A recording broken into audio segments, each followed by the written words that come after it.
Thinking of doing a dance number together, Arindam and I, but instead we're going to talk about DevOps. Last session of the last day, I can feel the energy in the room. There we go. Before we start, it might be useful for the small gathering here. Who of the people here would say that you're already doing DevOps in your organization, just to get a sense of who's in the room? So the people that are already doing, so most of the people that are doing it. Who is not and just is looking to learn more about DevOps then? So want to learn more of best practice, okay. All right, so let me jump in it. Since people already know about DevOps, expending lots of time on semantics is not where we'll do the bulk of the presentation. It'll really be Arindam describing what they're doing in his organization. Just to set the context, let me talk about the idea in general a little bit. The other thing is we got a pretty small group. Maybe the room is not super conducive because we're up high on a stage and it's wide like this, but it's more interesting usually if we make it more interactive and more of a conversation and back and forth. So by all means, jump with disagreements or observations or how your organization might do something different about DevOps in the cloud than what we're describing here. So it's always a lot better than us to you if we do it together. And it's few of us enough that we can make that work. We're interested in really DevOps ends up being very much a part of company culture, which means it's different in different organizations. And it's really this confluence of several factors that are in interplay. For quite a few years now, Agile development has been very successful. We've learned that when you take shorter steps in the development, makes it faster to iterate because you can course correct. It means you can deploy your software, your products faster. And DevOps is in a way an extension of that combined with the flexibility that cloud computing gives you of making it possible for people to self-provision their environments. So you have these two other patterns happening out there that combine to create this DevOps phenomenon that I think started a few years ago at least the name at an O'Reilly conference where the guys from Flickr were speaking about how the devs team and the ops team operates. I was trying to find the origins of that, and I went back and I looked at the video presentation, and when I saw it, I realized that presentation was in this building, and I think it was in the room downstairs, because I went back to look at it, and I remember that I actually sat in the front row for that. So for those of you interested in the history and the origin of DevOps, speaking of what it is, it comes from the history of what things used to be like before it was as easy like it is today to set up environments, or at least much easier than it is today. There were two organizations that are siloed that weren't talking to each other that much. Frankly, for those of us that have worked in those areas, that there were hostilities between them sometimes. Definitely abrasiveness, because there was an approach of throwing things over the wall. My job is to write code, and I throw over the wall. Somebody else's job is to make sure the stuff it runs. So the ops people feel that the devs give them stuff that's not quite working and they got to finish their jobs. And the devs feel that when they ask things from ops, I need a development server, they take too long or they say no. So not really great communication has happened there in the past. And by the way, I'm really describing the larger organizations that have individual groups for development and a separate group for operations. There's also the different category of smaller companies where by necessity, you're doing development and you're part of the ops team just because there's no separate operations team. So the explanation I gave is a little bit more focused on there. And because when you change things, that's when you dissect outages, it usually leads back to something having been changed somewhere. The ops people have been very resistant to change. Maybe that's part of the friction where they don't want to work with the devs when they want to modify things. So the safest thing is to never change anything, but it's an unrealistic business approach. You really are not going to be able to evolve your products forward if you do that. So one of the major principles behind DevOps is to encourage the quick evolution of the software, but maintaining control so that you can iterate quickly, but without, if every time you release software, everything breaks down, how useful is that? So maintaining control while you have a procedure where you can release updates to your software a lot faster. And there's this whole idea of putting the tools and the culture in the company that makes it possible to do that. And really at the core of it is the idea of automation, making it so that instead of manually building out the release that you're going to put out there or configuring the servers by somebody SSHing into them, giving the developers, the QA people, the operational team that's supporting them a way to not worry about making a operational mistake somewhere along the way, to have all that stuff automated, which gives you the predictability you need to be avoiding those mistakes. Besides the automated thing, there's a few things that we've learned from many companies that have been discussing their approach to DevOps, and what's important is automation. And is this idea of having a very healthy attitude towards failure, meaning it's not useful to be pointing fingers, blaming each other, and just putting all of it on somebody else. It's better to dissect the problem, what happened, how do we correct it, and how do we avoid it from happening again. And a really useful tool for that is being able to track everything about a deployment, who deployed what, when, and exactly what happened, so you can identify the problems and come back. So it's a combination of practices, of technology, and of company culture that all comes together to make it possible. And now, having sort of set the stage for that, I want to pass the presentation over to Arindam. He's going to talk to us about his company, most of all about their approach to what they're doing with DevOps. Yeah, thank you, Yuri. So Blackhawk Network, I don't know how many of you have heard about Blackhawk, but not many, I suppose. An interesting tidbit is that 1 week from today, back 1 week, we went public. We had an IPO event, so we are now listed in NASDAQ as HAWK, for those of you who are interested. We are actually a financial services company. It is a subsidiary of Safeway, which is a retail store. Safeway actually is a pretty large global company that goes by many, many different names and brands. But what Blackhawk specifically does is that we are a market leader in the financial payments sector, specifically in the creation, authorization, the payment transaction of gift cards. So if you go to like a small business or like a retail merchant like Macy's or Nordstrom or iTunes or Amazon, etc., all those gift cards, we play a number of different roles in the authorization, redemption, transaction, settlement of those gift cards. So, like if you have visited a Safeway store or like a Giant Eagle store or Kroger store or Tesco in the United Kingdom or Korea, I mean, you have seen like a gift card mall. We have like about 166 million people that actually go by this gift card mall in these retail locations. So from where we are not only selling gift cards and authorizing gift cards, but we are also selling like prepaid phones, which are getting traction in the US, much more popular in Asia Pacific and Europe. And also financial services products like prepaid cards like Visa and MasterCard. So we are partnering with Visa and MasterCard to have like preloaded and reloadable financial instruments.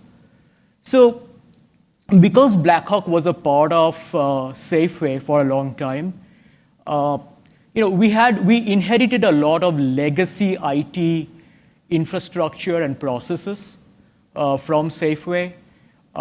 So we are actually attempting to be like a very lightweight, private, small company that needs flexibility and aggressive time to market to introduce products in the marketplace to try them out. But we had this legacy IT, enterprise IT infrastructure, processes, control systems that were kind of holding us back.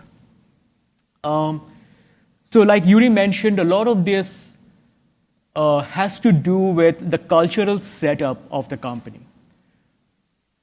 Can you tell us how many developers you had and how many people in the IT department before you undertook all this? Yeah, so Blackhawk currently, we have been growing at a very fast clip. Currently, we have about like 700 people. When I joined about 1 year back, we had about 350 people. So that gives you an idea of how fast we are growing. And so out of those, I would say that we have about 300 engineers, developers, QA people globally, and about 40 people IT organization supporting applications and infrastructure. Also, so if you look at the classic division of labor, right, between IT and operations, and it is not new information, but what are some of the priorities of an IT organization, right? The IT organization is trying to create standards and influence reference architecture, creating reference architecture and standardizing, making the environment and the cost structure more predictable. They're also trying to become much more efficient, like because they want to implement ticketing systems and incident handling systems, which are very important in the healthy operations of an IT organization. So they're trying to understand what a unit of work looks like and trying to create a request processing system and trying to make that as efficient and cost managed and effective and fast and satisfactory to the internal customers as possible. So in that view, they are trying to enter into some kind of an agreement or negotiation with the various development teams to try to teach them on what it takes to engage with the IT organization. So before you started with DevOps, it was a request fulfillment organization. Somebody in dev fills out a ticket, it went to your team, and somebody had to set something up for them, and it took 6 to 8 weeks. Yeah, exactly, as the slide shows here. So and what happened if they were busy with a production problem as those tickets came in, for example? Yeah, so basically, and I think this will resonate with a lot of people who are from an IT operational background, that your first priority is to create reliability and availability around the mission critical applications running in production. So if after that you have some spare time or you will handle the development request. Now for a developer, they understand that the production application takes priority, but at the same time the development teams need to be accelerated and enabled. They have their own priorities. They are working in agile teams with very aggressive goals. So there is a conflict of interest between a production-facing IT organization, and in our case, in some organizations I would love to hear might have different experience. Our case, it was taking 6 to 8 weeks end to end, from the request time to the actual fulfillment of the request. Now, granted, a lot of this was alleviated by moving into the virtualization paradigm, as offered by VMware, and in the 2000s, mid 2000s, a lot of enterprises went through workload consolidation, utility computing, virtualization initiatives that the IT organizations typically led that in order to improve utilization of the compute infrastructure. But what that meant was, and I want to paint this picture just to make it real, that the IT organizations took some stands in order to become more tightly coupled and integrated with the development organization, which is, as we are going to see, not quite what we are talking about by DevOps. What they wanted to do is create a process by which you can have a more intimate and connected dialogue. So there are some realities around capacity planning, budget estimating, forecasting that would translate into budgets, right? So the IT organization would want to know what the demand would look like so that they could plan ahead for it. And that would involve teaching the development organizations, what were the standards, what could they expect, guide them towards using more standard deployments and implementation of technology choices and platform choices and stuff like that, so they could do a better job servicing them. But this is a different world from what we are talking about here in terms of what the developers would want to try out, want to basically to meet their own requirements working as one team. So not really interfacing with a separate team where you are exchanging ideas and requirements and getting on board on the same page, but really sharing the goal, understanding what development effort needs to look like, how to quantify that, how to articulate that, how to flesh it out, and how to go about fulfilling that together as one unit, as one group.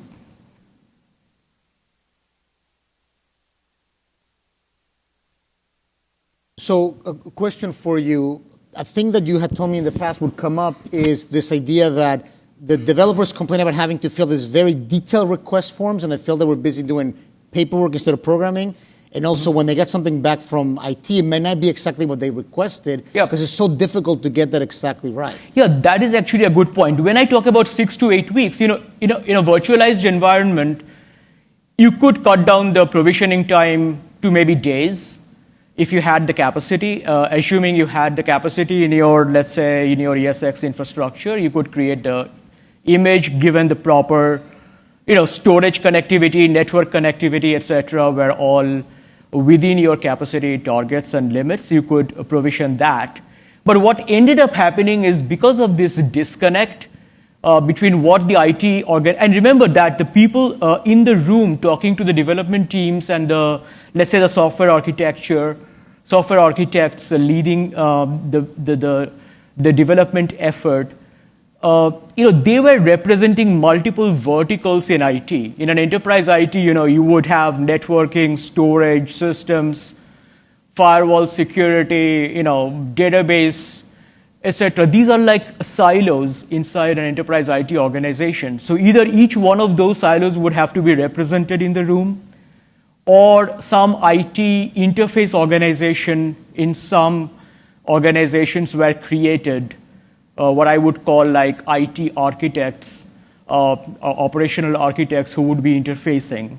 So the reality in the trenches on how those were implemented would widely differ from what the development teams were actually expecting. Yeah. So it is not a one-time iteration of requirement and requirement fulfillment. Rather, it was like a trial and error process, and also based on personal connections and gaining favors, etc., that you were relying on in order to get ahead in the queue. So as you guys looked at adopting cloud computing, you actually took a step back and a broader look and said, all right, if we're going to adopt cloud computing, how would that change the way we architect the applications? How would it change the internal organization, how we're organized in that? And what kind of tools can we put in the hands of our developers so they can be the most efficient they can be, because developers are very expensive. In an ideal world, what could we do for our developers, right? Yeah, so just to give you a brief history of, at Blackhawk, we recognized, I guess this was before the time I joined. I have been at Blackhawk about a little bit over a year. So it was recognized by the engineering management at Blackhawk that we were not going to the end result or the end goal that we were after in the current existing model. So rather than trying to influence a production-facing IT organization, and not to trivialize that work, actually that IT operational work is supremely critical for the health of and revenue protection of the organization, right? So, but at the same time, we have to free up developers. We have to go after new ideas, new concepts, going after new competition and new markets. So a new group of people were carved out, what I am calling formally a DevOps team. So people with hybrid skill set, having broad IT operational background and the aptitude and skills to basically automate code and actually look forward to coding, which is not quite the not quite the affinity, I would say, of most IT operations organizations. So there needs to be a rethink, a re-evaluation of need and skill set. So this organization that I am describing ideally is comprised of people with deep operational background, but who have basically a passion to automate, a passion to basically, create value differently than doing routine tasks manually. Can you talk about the idea of letting your developers fail faster? Yeah, so that's an important thing, right? So before I get to that, I would want to describe to you how, when we got started in the DevOps team, we were thinking, okay, what should we be doing now that we have a team of people? How should we go about it? So we thought, what would the developer want is the first question we asked ourselves, right? What do they want? So ideally, what does a perfect world look like?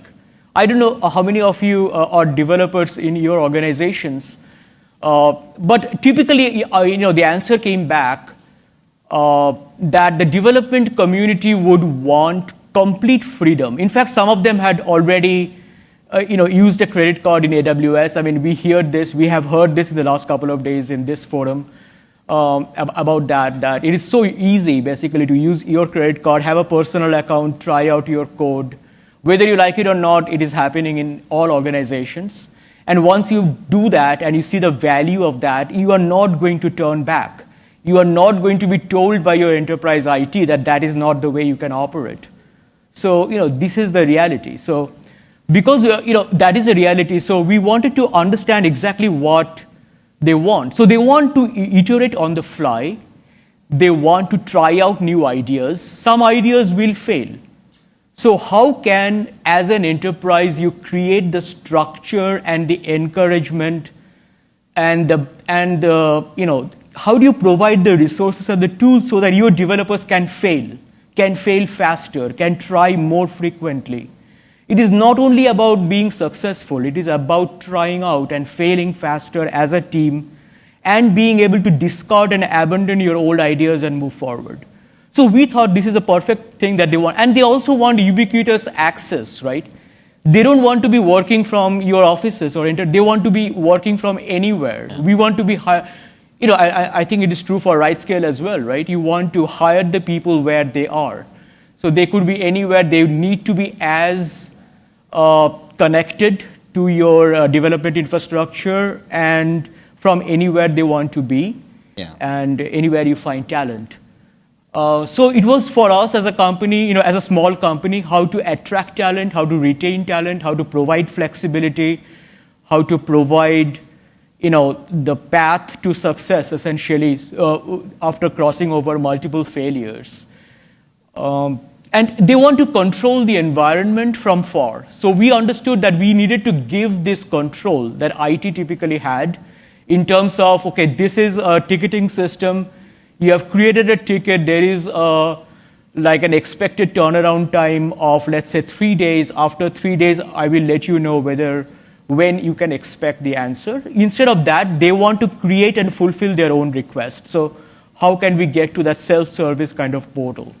So for us, when we looked at DevOps as a deliverable of DevOps, the number one deliverable is to create a self-service portal, not an organization that does n number of things, maybe based on service level agreements that in IT we are all familiar with, that we create service level agreements for internal customers and we live by that and we measure that n number of ways. We create very fancy reports and metrics and trends and show that to our management. But in reality, that is disconnected from the workflow. What really has value is passing the control back to the requester. The requester has the ability to create and break, and there needs to be a way to basically report what that developer just did to their management. So the action, as well as the reporting and the visibility into what is going on, needs to be provided by a self-service portal. So it's a fundamental change in the role of IT as they go into DevOps, right? we said earlier it was a request fulfillment organization, and now a service request, service fulfillment, and now it's about having this provisioning, solution provisioning approach, right? That's the team that you started putting together. Exactly. So, like anything new, it is not easy, right? It is not easy to find the people. It is not easy to understand how can a new team can take on this kind of a workload. Everybody understands what the value is, but how do we basically create this? So what kind of skill set do we really need? So we need to we need to understand various processes and how to automate them, and how to basically create the instrumentation and the coding. And I think you have heard about server templates in this conference repeatedly in multiple scenarios. So RightScale has this way of creating a kind of a cookie cutter template, if you want to call it that. So you understand, you characterize your workload, you understand what each unit looks like, you replicate that programmatically, and you just enable the creation and decommissioning of that in the self-service portal. So this is kind of a high-level description of what it entails. So tell us about how you shifted so that people from the IT team had to be embedded into the dev, participating in the scrums, being responsible for deliverables into the scrums. So how is it all put together, right? So how the mechanism by which the people come together and play together is also as critical as creating the organization. So we develop using agile methodology. So we have all these scrums and sprints that we develop within some kind of a cadence that we have created for our organization. So in that same cadence, the operations team under DevOps is actually a part of the same team, part of the same agile team.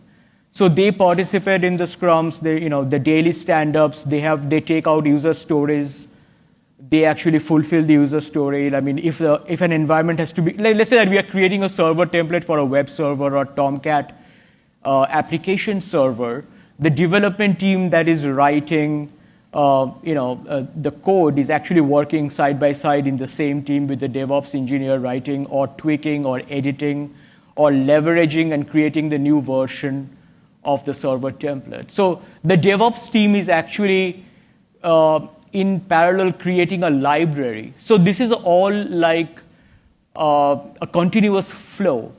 So while you are working inside a project team, you are supporting the requirements of that specific agile team.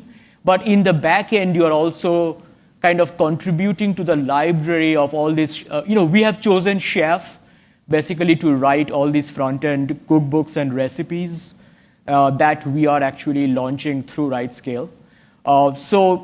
You are building your own organizational library. It is like almost taking a snapshot of your entire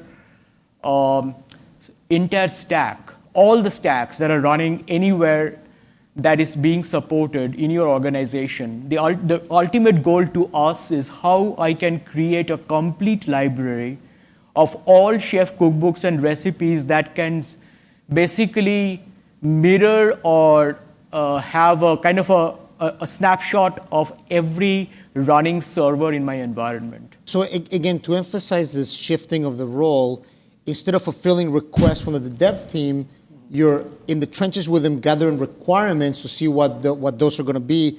But now your team creates a library of assets for them, a library of server templates that they can use in the things they build. So it's a very different role there. Right. And I would like to point out one or two things that we have found here. For example, in the past, it was almost impossible to switch out a particular software. Like, let's say you're running WebSphere and you wanted to check out a different application server. Like, what if I could go open source? What if I could use Tomcat? Is this what if kind of scenario? So if you have a stack of made up of a number of sequentially installed and customized and configured by chef configuration, cookbooks, you can actually, in the server, and that all together constitute a server template that make up the application server. You can actually switch out, let's say, WebSphere with Tomcat and make that part of a user story. And it's very easy. You just have a separate environment where you test it out, and if it works, it works. You show the results to whoever is the decision maker, and you discard it and move on. So this kind of what-if scenario is almost impossible to do in traditional IT-supported organizations. And also, in our case, we have found like really, really old versions of software that actually were running in production that were almost impossible to like upgrade, even though we might have moved like, maybe a couple of years from that version. But again, because of the similar constraints, because nobody had the budget or the high enough priority basically to try it out. And if you try it out, what is the impact to the current production workload? Understand all the nuances about what may or may not break and what might be the cost, the true cost to the organization of making such a change, right? So all those iterations now is possible because you are only editing the server template really. You are editing the server template and you are launching from this new server template and only for the time that it takes to run the test. So this model, as you can see, provides so much more flexibility and kind of agility to the entire organization. It just accelerates development and just broadens the scope of what an individual developer is able to do. And that also means that the developers are not tied to actual servers, right? Yeah, I think I mentioned that all the servers, and that's another great mindset change. I mean, you talked about cultural change. There needs to be kind of a mindset change. A lot of us who, I think, in this room and in this conference are already very much up to speed on cloud computing. So it is not new information to them, but in our case, for a lot of people who had heard about like AWS, and that was the extent of their exposure, but reality, is very often very stark. What I mean by that is not managing servers at all, basically attaching no priority or importance to any physical asset is a different world. So we create servers. We never touch those servers again. We only touch the server template. We decommission servers on the fly. We create new servers as needed, new environments as needed. So that's the direction that we are going to go. And your developers have their self-service portal so they can stand them up. They don't need to go ask for IT when they want to do one of these tests? Or it is a journey. So basically the journey, we have gotten traveled part of the journey, but the complete journey looks like a scenario where you have a self-service portal. And I think this self-service portal I am talking about is not quite the RightScale dashboard, although it could be, but I suspect that every company would need its own kind of intranet kind of portal where you would do kind of based on API calls that you make, RightScale API calls and using server templates, you would create your own environment. And that is something also that the DevOps team actually should be doing. They should be leveraging this scripting framework. In our case, we have chosen Chef, cookbooks and recipes and RightScale backend to create the server templates and managing the server templates. And you're using VPC also on Amazon, right? Yeah, and also, there were a lot of security questions that came up initially, so we actually quashed all those by using a virtual private cloud from Amazon. So we have a site-to-site VPN that is extended from our internal data center into AWS. Multiple regions actually in AWS. And from a development and test purposes, since we are going through our own internal internet gateway and not Amazon's internet gateway, so a lot of those security constraints were actually addressed. As you can imagine, being a financial services institution, we are under PCI compliance requirements and a lot of other tighter, stricter security constraints. So in one of the earlier slides, it took 6 to 8 months, sometimes 2 months, 6 to 8 weeks. sometimes 2 months to set up a server. Actually, go to the next slide, if you may. How long does it take to set up a new environment now, given what you're describing? Yeah, so if the server templates are ready, for example, remember the server templates build a server, multiple servers, n number of servers in a tier, in a 3-tier application. You can create an environment, let's call it a dev environment or a QA environment. And from the developer self-service portal, the developer logs into the portal, can only look at his own platform. Let's say for platform number 1, the developer can launch a server in the platform to try out different things, or the developer can launch an entire environment. We already know what their environment stack looks like, so an entire environment can be created. So it takes, if the server template is available, it takes, as you can imagine, less than 30 minutes maybe.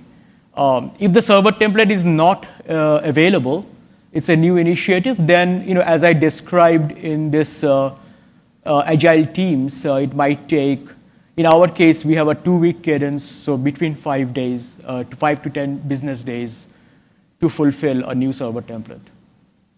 And I know we're sort of trickling down on the audience here. Do we have anybody else in the audience that's gone from taking months to taking days or same day on how they deploy or create assets? I know we don't have a lot of people left in the room, but I'm not seeing any hands. So, wow, somebody over there. Yeah, so that means it really is a dramatic impact on the business when you go from 2 months to same day, same half an hour kind of change. I want to touch on 2 other very important things that is kind of a lesson from the trenches, I call it. So basically, the second thing that you can do, which I have not heard actually in this conference, is like the continuous integration. And so far what we have described is this ability to create server templates. You all saw the dashboard, multiple clouds. Click a button, launch a server. But in our view, in the true DevOps world, none of this happens manually. No developer actually goes into this portal and launches any server. Because the developer only needs the self-service portal to basically manually create something and try out something. But what we are attempting to do is remove all manual intervention. And how does that happen? I'll just give you a scenario. Like, let's say you're a developer, you are running SVN, you check in code. When you check in code, that actually triggers a build. The build actually lands on a build farm. The build farm comprises of n number of servers that are qualified to run the build. Now, those servers might be actually turned off. The build script actually turns those servers on, again, all made possible by API calls. Once the build runs, it is tested against an automated test suite, which we all refer to as smoke test.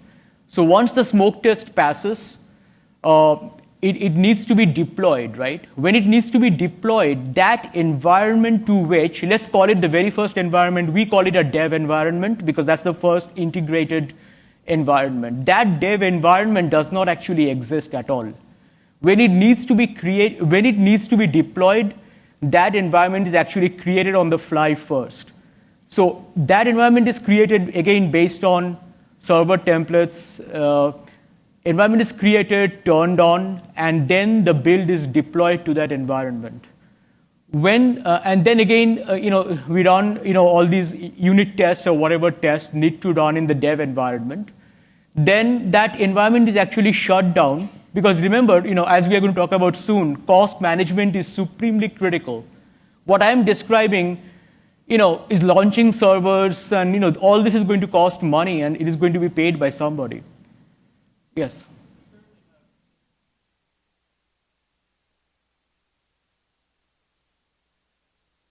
Let me repeat the question for the sake of the recording. Yeah. You said we currently have 6 non-production environments. How do you determine when to shut those down?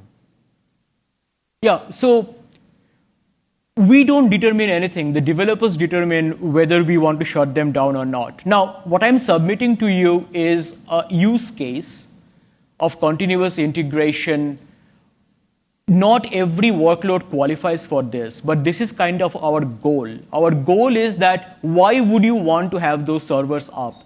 So let me just address this question by saying, let's say now once the build goes to a dev environment, it needs to be deployed also to a QA environment. Now, the QA environment is different in nature because the QA people will typically pull the deployment to the QA environment on their schedule, not on an automated schedule. So they need instrumentation to bring up the servers, look at the status of the environment, and maybe manually bring them down. Or in our case, we have created a schedule of on-off schedule that can be manually overridden. So let's say that we have an environment that we have negotiated with the development teams, telling them that it cannot be up all the time because it is going to cost, a number of dollars that is not justified. It is one thing if it is justified, but we are telling them the fact that if you cannot justify it, we will give you the controls, the tools, so that you may need the environment to be up, let's say 8 a.m. to 6 p.m. So using API calls, we can actually create that schedule in the self-service portal where we say these servers will be up between 8 a.m. and 6 p.m. and here is the additional button by which you can override that schedule on a given day. So as you can see, the development team never has to interact with IT or DevOps for that matter. What is the role of DevOps? The DevOps role is to create this mechanism, this enablement instrumentation. Once you create the instrumentation, you provide robust reporting, and you hand the whole thing to your customer. The customer manages his own fate. The customer decides what to create, what to pay for, what to shut down, what to spin up. They are paying for it. So, it is not IT's job to tell them or DevOps' job to tell them when to, have their server up. You just provide them the tools to make the proper decision so that they feel enabled. So our goal is to make them feel enabled. Can you go to the next slide? You actually gave us the perfect segue here. Yep. So I forgot where this quote comes from originally, but somebody said, with great power comes great responsibility. You let your developers launch servers anytime they want for all sorts of reasons. It's fantastic, but you'll find now it's sort of like the next generation of VM sprawl. VM sprawl was now I have this huge catalog of VMs. I don't even know what they're for. So we solved that with server templates. We would like to think so anyway. But now people are launching machines left and right, everywhere. Great for the infrastructure as a service providers. Jim Staten mentioned that in his breakout session for those of you who were there. So the thing that really comes to the foreground is the ability to track cost. So it's very useful to be able to launch things all the time, but in reality, you don't need them running 24/7 for the whole month, for months on end, and people don't go back to shut them down. So, and maybe, let me mention one more thing. I know you guys are doing things there. So the idea that I don't think it gets mentioned enough with DevOps. I only started hearing it from somebody else in this conference from Jim Staten. It's all right, that's great, but you also got to surface information about cost and route that to either project managers or people with budget authority so that they're taking that into consideration to whatever else they're doing. I think that's integral to DevOps as well. Otherwise, it's going to send you on a financially ruinous path, and they're going to say, this is not working because we're spending too much money, when it's not really why you're doing it. Yeah, I mean, that's the perfect thing. I mean, so initially we all looked like stars. To give you a real example, we created all this instrumentation, all this self-service portal. I mean, people were ecstatic. I mean, they could not be happier, right? Within 3 months, they were like shouting, and I was the worst person in the company because, they blew their budget, their annual budget in 3 months. So nobody. I mean, this is a kind of a fallout, if you will, of this kind of enablement and this kind of, where IT is no longer the kind of the policing influence. You are not telling the customer what they can have or what they cannot do. You really don't want that, but at the same time, it is like how you behave with your kids, right? You give them the tools when they're responsible. not before they're responsible. But whose job is it to make them responsible? That's the thing. I might use that again with the kids. So the developers are. I'm not saying I'm not saying the developers are kids, but they behave as kids sometimes. So, but organizationally it is critical. I think if you are going and if you have the responsibility, you are bringing this idea and you are really instrumenting. You are being a change agent for your enterprise. I think we all also heard in the very first day. I think you need to go back to that. What James said that we all have a responsibility to teach, not to take the safe path, but really take the path of change. This is inevitable. This is coming. The reason it is coming is because your competitor is doing it. If you don't do it, you will be falling behind. You cannot afford to fall behind. So since it is coming, you want to be at the cutting edge of it rather than following other people. So a very critical message that I want to pass here is that as critical as it is to create the automation, the instrumentation, it is equally critical, if not more, to manage costs, because otherwise it is not going to be successful.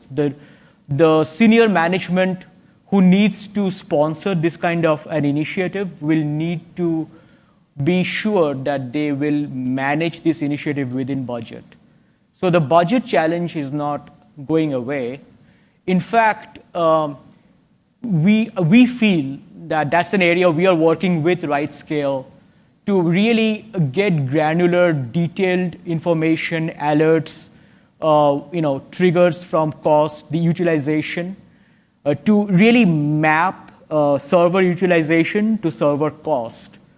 It is one thing to say the server is up and it I just spent like $47 on a small server a month. It's at AWS. Doesn't seem much, does it? But when you have hundreds of them, you can blow your budget very fast. But there are other things we are working on, is how to connect utilization to cost. If a server is not utilized but it is accumulating cost, there should be a trigger, some alert. So there is work that can be done and needs to be done in those areas. But robust reporting, frequent reporting, and the analogy I like and I am trying to implement is something that looks like a stock chart. We all are familiar with that. We know exactly what you bought it at, the incremental change daily, what the current value is. Cloud vendors provide some of that information, but it is critical for you to provide that information up the management chain in a way that it can be understood and consumed. And more than consumed, how it can be actionable. So that if management feels that the cost is getting out of hand, they have the tools to rein it in. And instead of canceling projects, they can understand what is contributing to cost and take appropriate measures to control those costs. And I think you have a tool that... Let's go to the next... Did you want to mention the plan for cloud? I think there's been a whole bunch of sessions on that, so people over here know that. So we've been talking about all these points. Let me point one out that I don't think we covered as much, or then maybe you can say something. Create dashboard for production operation tasks. You were telling me about, so that people are not directly modifying things when they're in operations. So that is a challenge that we are currently dealing with as well. So the word DevOps does not mean limited to dev QA. I mean, it is just a terminology, as you explained, on how developers and IT operations play together for the benefit of the company and to make the company more nimble, more agile, more flexible, more cost managed than ever before. But the challenge will remain, how do we go to production? Because production is almost like a different kind of escalation or elevation of the issue. Like, there are certain realities in production and production operations, 24/7, uptime, availability, reliability, that those of us in IT operations are intimately familiar with, those metrics and deliverables. What we are proposing is how we can expose the instrumentation we have created to an ITIL framework. Let's say that you have a change management or a request management process. So none of that actually goes away. Instead, what we are trying to do is we are integrating the instrumentation with a request management or change management system. So let's say that we create a change that a deployment will be now going to production. So when that happens, what is the developer's ultimate goal? The developer's ultimate goal is what I just tested needs to go into pre-production exactly as I tested it. I never want to log into pre-production ever and touch anything. But I need to be 100% confident that what I tested is exactly what is in production. Now, how will we get there? In my experience, we have never been able to do that in traditional legacy IT. We have tried our best by using change management, reviewing that, and the reality is that changes get approved by people who never look at the details of the change. It is all based on trust. It is all based on roles and responsibilities that satisfy ITIL but does not satisfy, basically the details of a particular organization on how much due diligence they are doing inside the change management process. So instead, what if we this is like a perfect world, right, where we created the instrumentation. The instrumentation is code managed. The other thing I kind of did not mention specifically is that the server template creation is actually software code managed. So it is not something that somebody is going in and editing on randomly.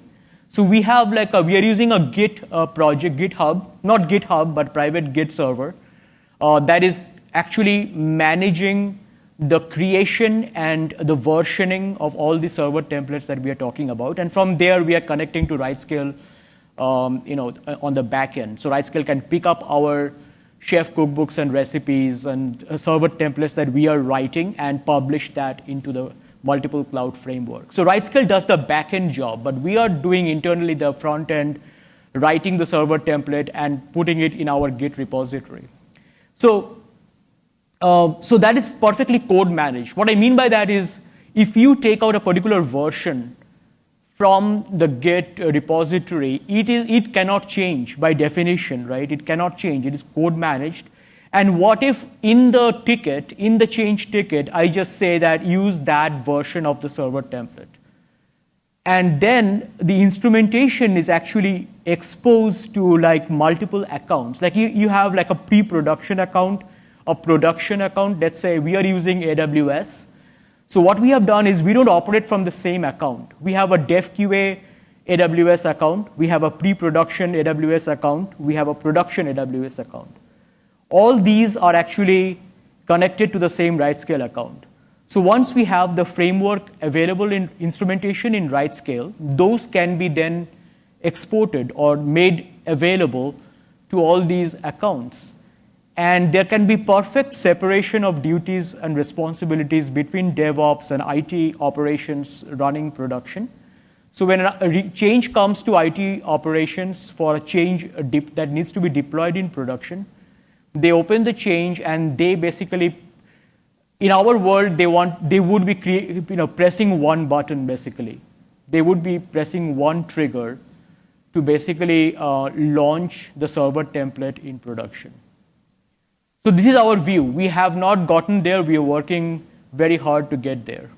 And there are many details around security stack and details in IT production that are different from DevQA. So we have to address that. But our goal is that the server template must not be edited or must not be different in production. At least obviously from pre-production to production should be identical, and there absolutely needs to be a pre-production environment that will be identical, which is not any different than what legacy IT is used to. But the instrumentation, the automation, is critical to understand that you will not be creating anything net new